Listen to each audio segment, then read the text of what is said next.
1261వ సంవత్సరంలో రాణి రుద్రమదేవి తన జన్మదినాన్ని పురస్కరించుకుని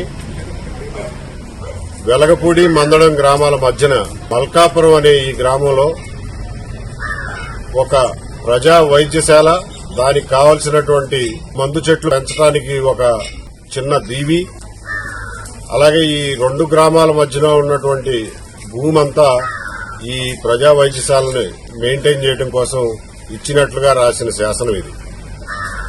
ఇందులోనే వైద్యులు ఉండటానికి, నివసించడానికి, వైద్య పనిముట్లు తయారు చేసేవాళ్లు ఉండటానికి, అలాగే ఒక ప్రసూతి ఆసుపత్రి, ఒక జ్వర పీడితమైన వాళ్ల కోసం ఒక సెపరేట్ హాస్పిటల్, ఇవన్నీ పెట్టమని చెప్పి ఈ శాసనంలో క్లియర్ గా రాసి ఉన్నాయి.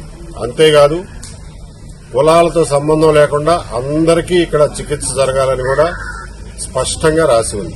అంతటి ఘన చరిత్ర కలిగినటువంటి ఈ శాసనం ఈ రోజున ఒక పాడుబడిపోయినటువంటి స్థితిలో ఉంది. అమరావతి రాజధానిలో ఏర్పాటు చేస్తామంటున్నటువంటి హెల్త్ సిటీలో నడి మధ్యలో దీన్ని ప్రతిష్ఠించి దీని ప్రాశస్త్యాన్ని, దీన్ని పురాతనత్వాన్ని ప్రజలందరికీ తెలుసుకునేలాగా చేయాలని చెప్పి మేము అందరం అనుకుంటున్నాం. దీనికోసం ప్రభుత్వానికి కూడా విజ్ఞప్తి చేస్తున్నాం.